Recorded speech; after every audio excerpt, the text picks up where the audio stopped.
start with, am I on? Okay, good. Thank you. So just confirming that we did send notice out of this meeting, and that has been confirmed.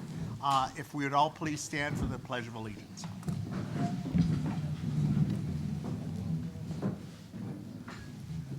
I pledge allegiance to the flag of the United States of America and to the republic for which it stands, one nation, under God, indivisible, with liberty and justice for all. Thank you.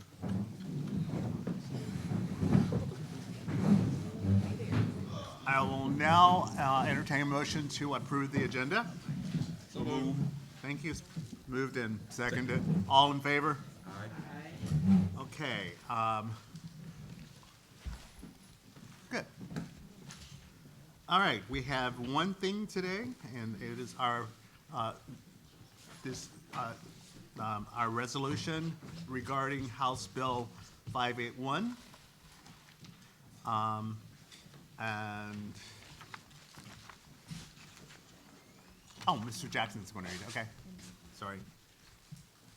Good morning, everyone that I haven't spoken to. Resolution to opt out of statewide homestead exemption under Georgia law effective January 1st, 2025.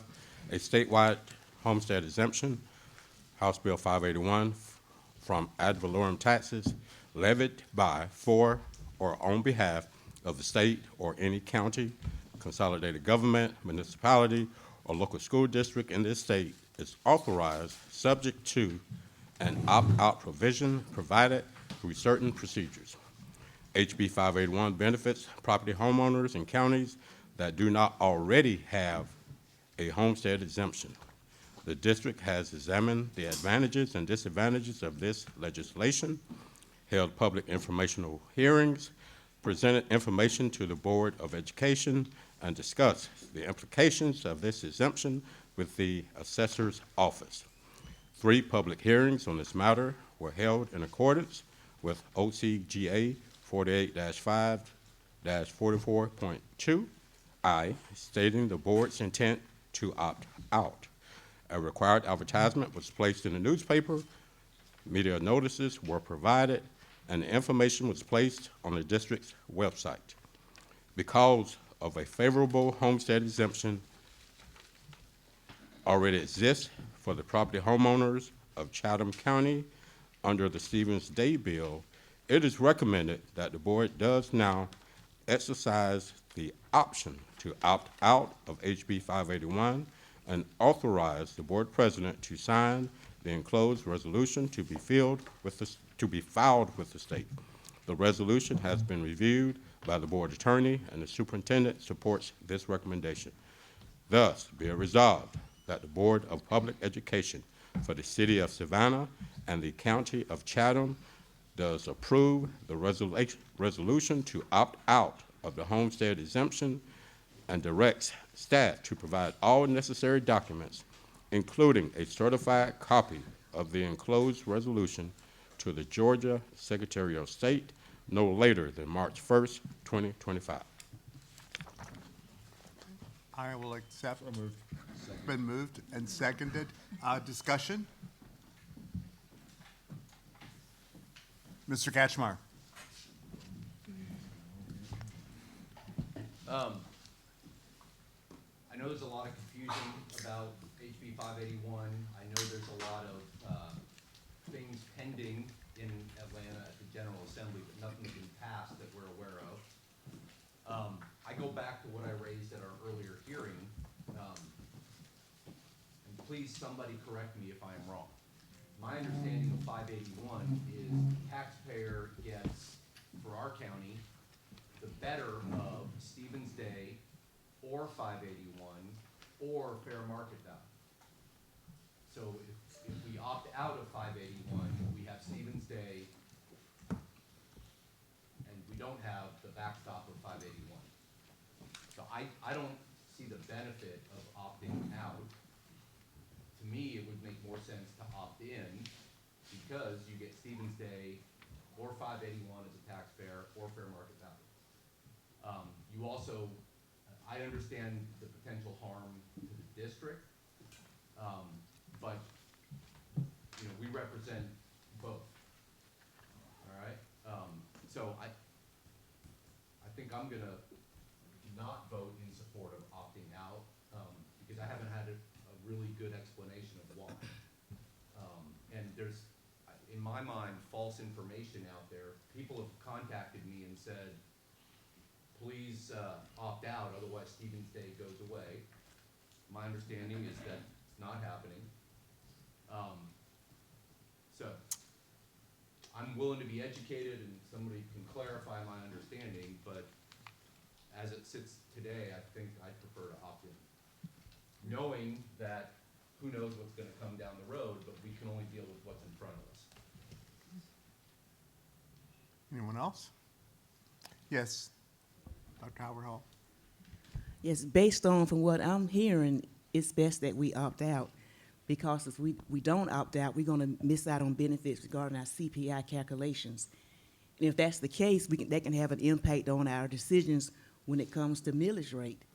Right now, the school board as a whole is benefiting from if we opt out based on those calculations and the revenue that we're receiving. Anyone else?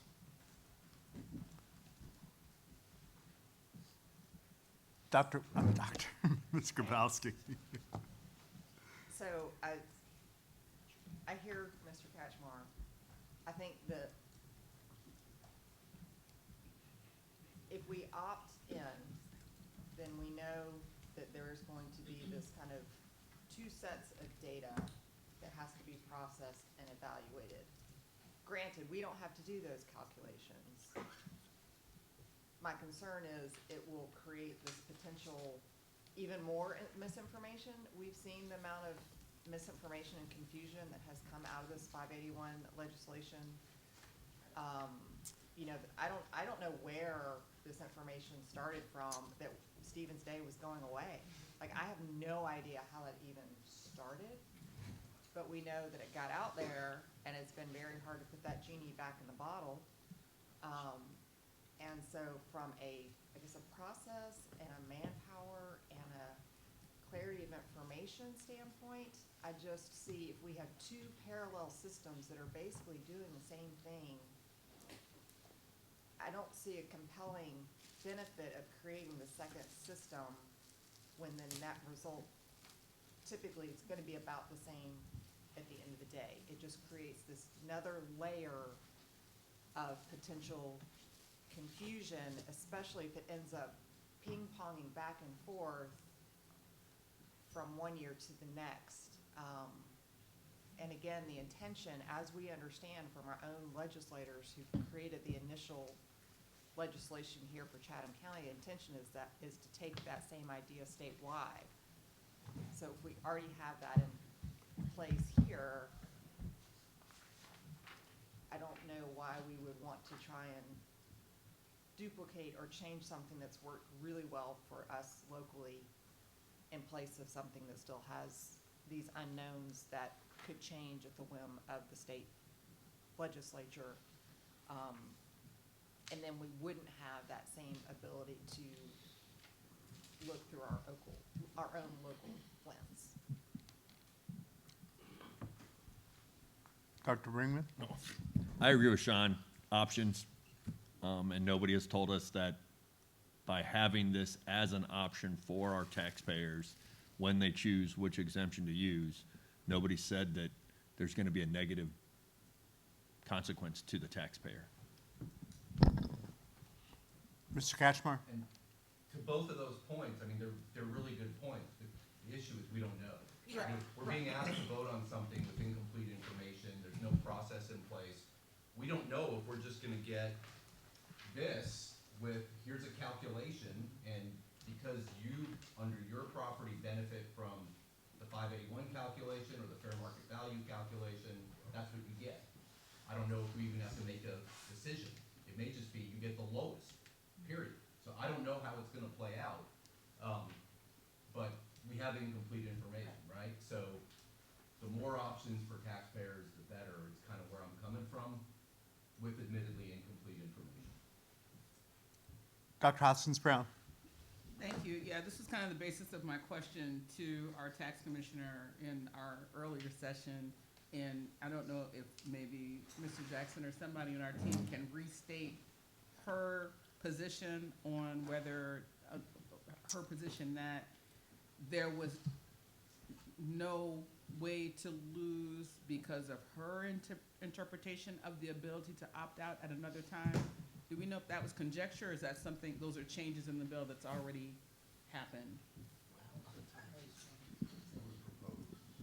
Okay, I'm Yeah, hearing from what I- rumors that it was proposed. From what I understand, that was proposed. We still haven't, I haven't seen anything on that, just proposed legislation.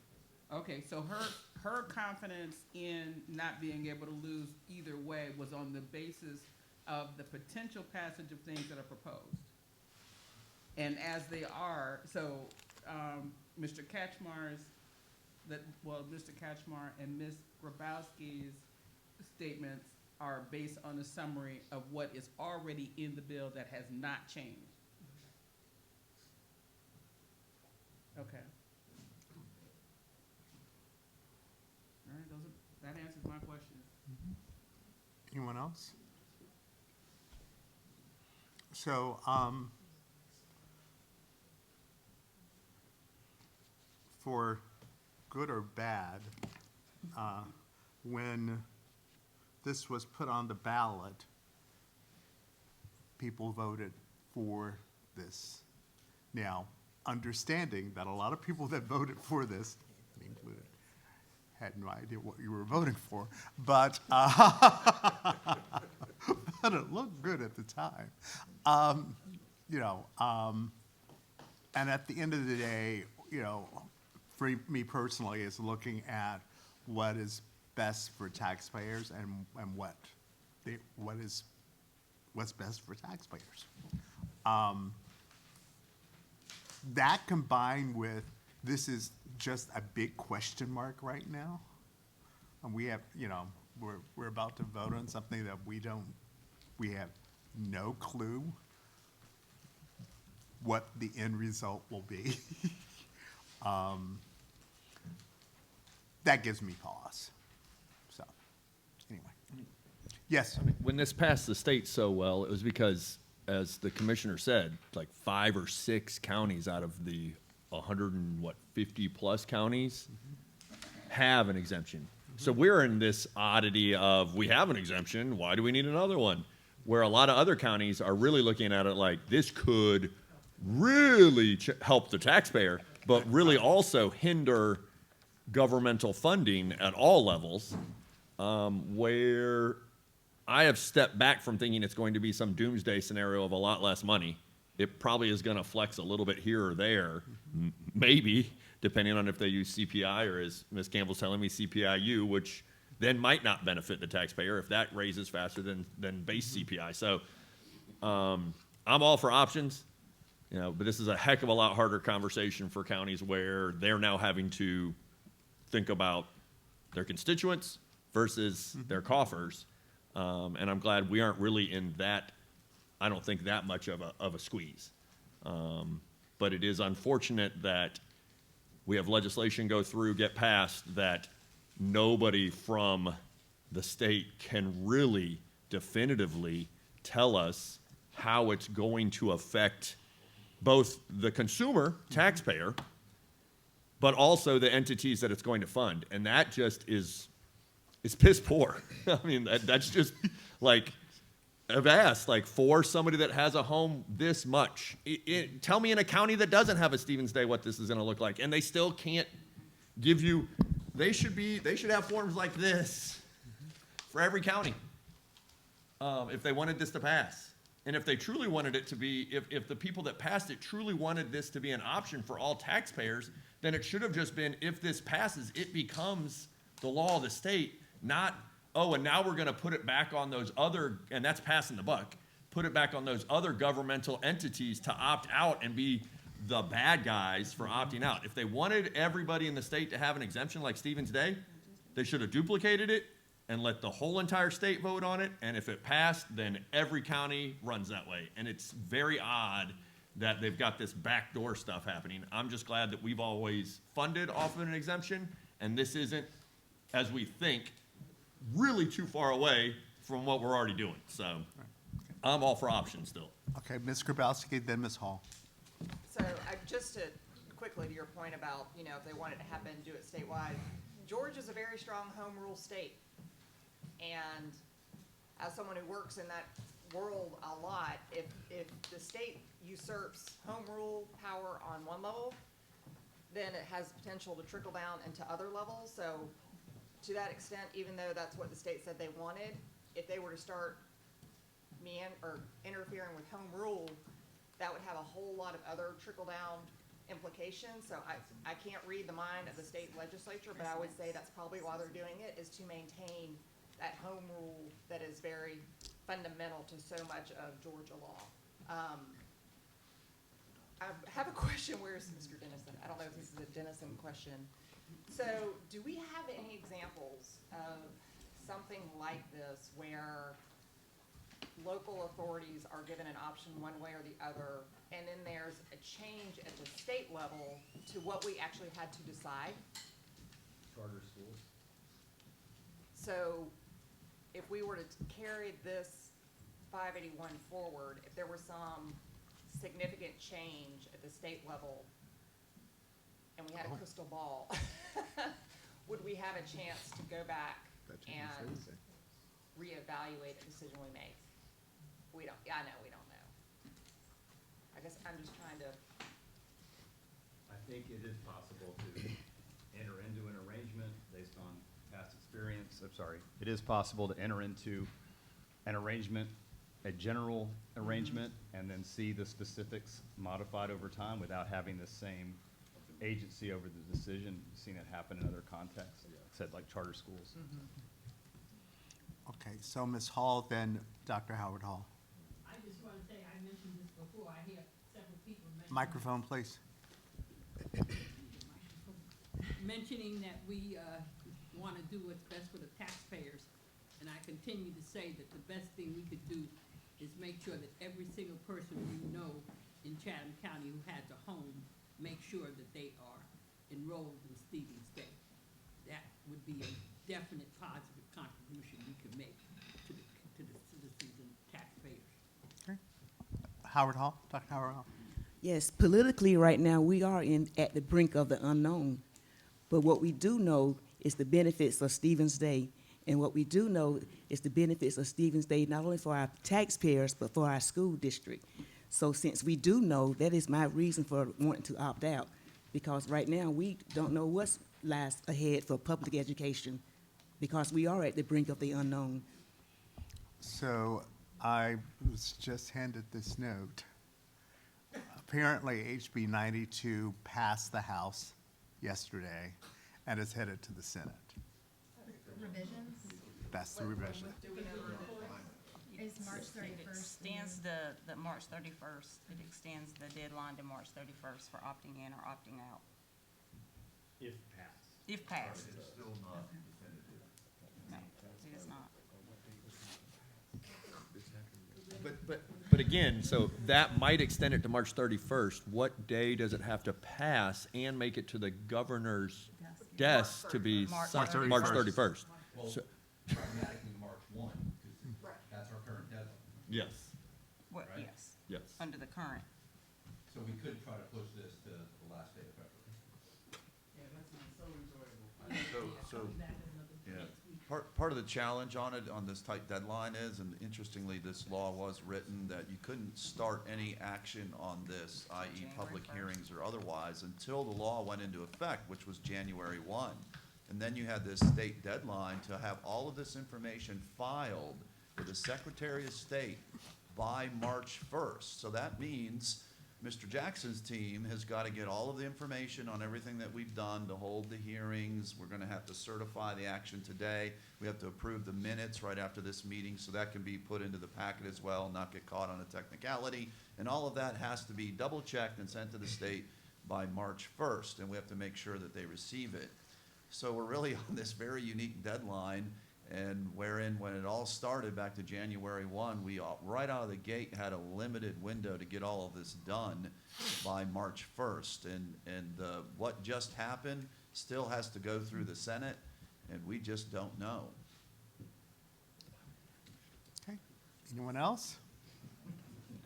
Yes, I just want to contextualize what you just shared as a note. So it's past one section, it needs to go to another section. The value of that information is that what? That we may be voting on something that is on its way to passing anyway? Like, how is it that folks want to receive that information? Do you not want to vote on something because you think it might not pass? Or do you want to hurry up and vote on something because it may pass and you want to register your displeasure? 92. I mean, I don't even see how it gets out of the other side and to the governor's desk before the deadline, the first deadline. It just made it out yesterday. Yeah. Yeah, the challenge here is we don't know really what the law is that we're voting on, because this proposed changes, like mentioned today, changes the opt-out procedure and some other things besides just allowing us additional time to make a decision. So we're in this situation, waiting on the Senate to see if this would actually happen, voting on a law that we don't really know what the full implications of the law are, because we're looking at a change that could happen within the next couple of days. So that's the critical information, is the assessment of risk of agreeing to a bill that is still morphing. So if you feel comfortable with something that may be morphing, then you can opt in. If you don't feel comfortable with something that's morphing as you're voting on it, then you would want to opt out. That's what I'm hearing. Okay, Mr. Ketchmar? And the other point is, I'd like to know what 92 actually says. Does it say if you Right. voted before, but we changed the bill, you get to do it again? It just extends the deadline. That's all it does. No, it addresses opt-out. It addresses opt-out, so. And it addresses the surviving spouse, it addresses. And 5 acres. That's what, it complicated even further, because that bill is not just about the deadline anymore. Oh, okay. And the Senate could request a modification and send it back to the House. I mean,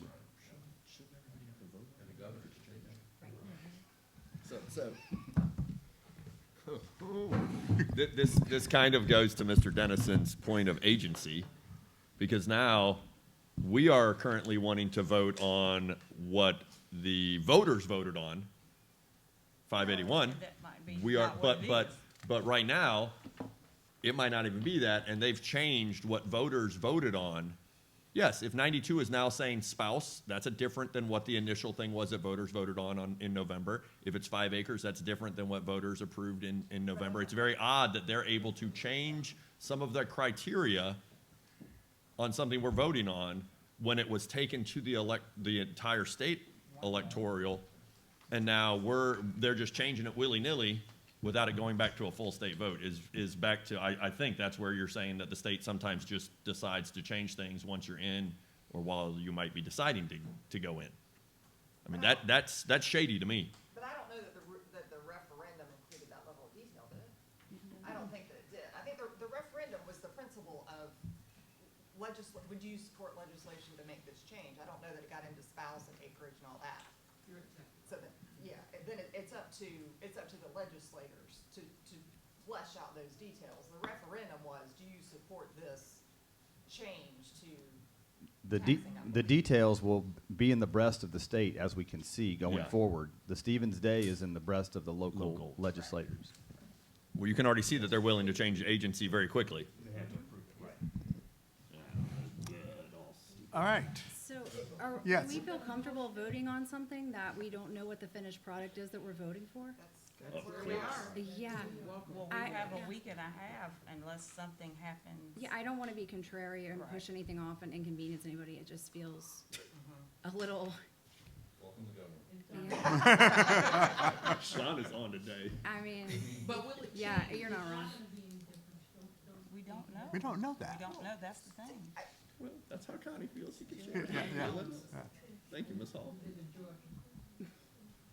Yes, I mean, Ms. Grabowski. I know that trying to get us back together, if it does, like if this pending legislation doesn't go anywhere, I know it's really hard to get us back together, but I would really prefer us to table this vote until we have additional information about, because if this, hopefully if this is passed and adopted, we have a meeting already scheduled March 6th, where we could take this up if we have the extension, that would give us plenty of time, and hopefully be able to have a little bit better information. I just think the way it stands right now,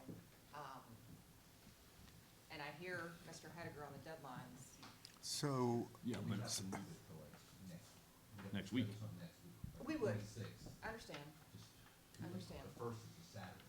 It's gotta get- But we've seen, I mean, to your point, if it's gonna change, they gotta move fast, right? And at least by then, we would know if they're changing or if they're not. so, yes, Dr. Hastings Brown? So parliamentarily, you can rescind a motion. That was my question. Yeah, you can reconsider, I will do all I can to be available for a last-minute called meeting, but last-minute called meetings can be challenging. So the alternative is, if you make a decision today that you get better information, you can recall or have a vote to reconsider. And all that has to happen is that someone who voted in favor of the action make a motion to reconsider, and then it comes back to the body. We have done this successfully. So, we've done it before. Now, if you don't want to do that because it's messy, I understand that. But the reality is, you can vote on something and change your mind and have it be legal. So it's just about the comfort of the group. What's your confidence that you're going to have better information in a week? You think you're going to have better information? Fine, put out a public notice for another meeting and we meet again. If you don't feel that way, then you can make a decision based on the information that is present. If you get information that makes you decide that that's not where you want to go, somebody has to move to reconsider, and then you have a meeting to reconsider. But it's not, parliamentary procedure is fluid, if you know how to use it, so this is not. And I would be glad to be that person to reconsider. From, Yes. all right, from my gathering from this discussion, it sounds like all the state is doing is making adjustments to make HB 51 identical to Stevens Day. That's all they're doing, based upon what we're hearing. So think of it that in that sense. So delaying a vote, what are you really doing?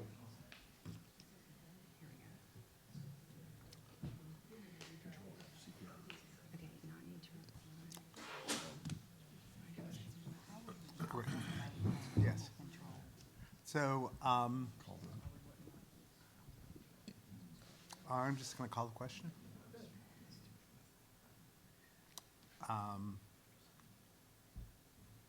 Did- Yes, yes. Did you make a or did you just say, I'd like to think about making a motion? I mean, it was just, a motion was on the floor, so I didn't make a motion. Well, It no, was- a motion to table would be after the initial motion, so Yes. you brought Would it you up. like I to didn't make know that if you motion? actually made that as a motion, or if you were just like throwing it out there, like, should we make that Wait, motion? was the resolution read? Yes, Yes. that motion's on the Sorry. floor, Yeah, there's Yeah, a motion yeah. on the floor. Okay.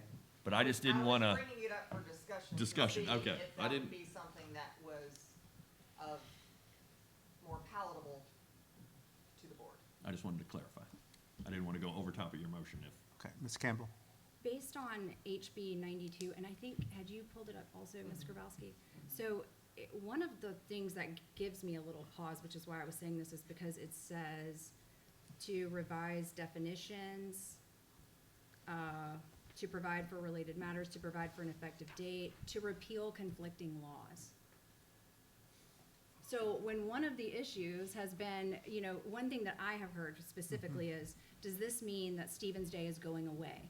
And none of us can answer that question. We know what we've heard, that it isn't going away, and that this complicates matters because this was just to bring, I'll say it one more time, everyone else has said it, but every county now has the opportunity to experience the joys of Stevens Day in some variety. So if it's similar, I'm okay with opting out. If it's like we're just getting 2 for 1 and really you're only gonna get 1 anyways. But if they're repealing conflicting laws. I mean, I would really, there's more context here I don't have time to read, but that is a little bit alarming. Mr. Catchmark? All right, I'll just list the issues. I move we table the pending motion and,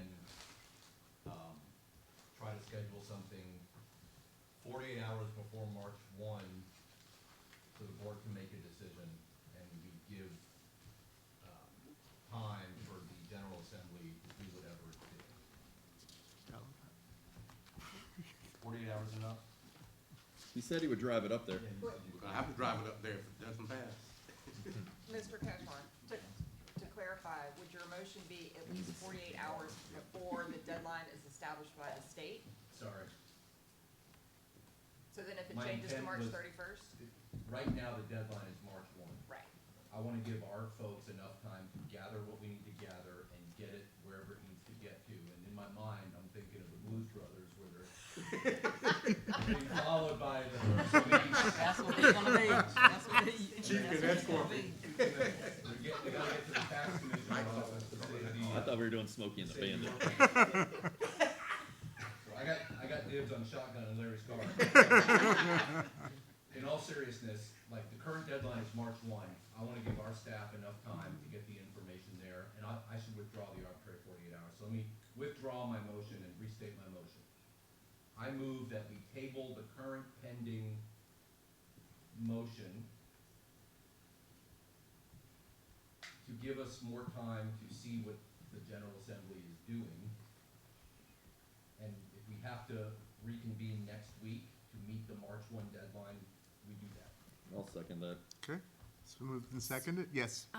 One question is, if people can't be there and can't be present, is this something where some of, like, if some of us can they call in to make it easier? Are you gonna be out, if you're, gonna only be- if you're out I'm of gonna- town, correct? The board has two options in its annual calendar where an individual board member can call in and actually vote, participate by teleconference to vote. So that would be one of your two on the year if you wanted to do that. I would plan to be there. I was just Yeah, curious, yeah, because I know yeah. this might cause some. Yeah. There is a strong possibility that I will be challenged in being available. Yeah. So I appreciate that question. And this is just a motion to table, because some of the Right. language about time, when you put a time for tabling, it becomes like a postponement, and it becomes, yeah, so it's just, we're just tabling Yes. it for the reasons that he explained. And Okay. So what do we, somebody second it? so. Yeah, I did. It's been seconded. Okay. So I'm gonna call the question on that motion, on tabling, okay? All in favor of tabling? Thank you. All opposed? Okay. We have that Can that, we print this transcript and send it to Mr. Petrie and Mr. Stevens? our Motion delegation? to, You know, Yeah. I mean, seriously, you yeah, say, hey, guys, we need some help. No joke. okay.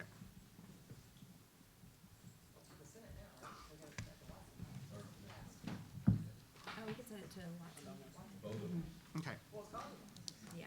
so, you're welcome, media, for that anticlimactic. sorry, guys. Yeah, let's go. Mr. Moss, that would be a valuable conversation if some member of the board officers could sit down with Absolutely, Watson or someone else who may, absolutely. It's in the Senate now, so Watson will do it. yeah, so if someone, because you send them a transcript, we hope they read it, but to have a cup of coffee and say, hey, this is what. We can do that. That would be helpful. Okay, I will do that. And Mallow? I can, Okay. yeah. And, okay, so, Thank you. I will now entertain a motion to adjourn. Moved and seconded. We're adjourned.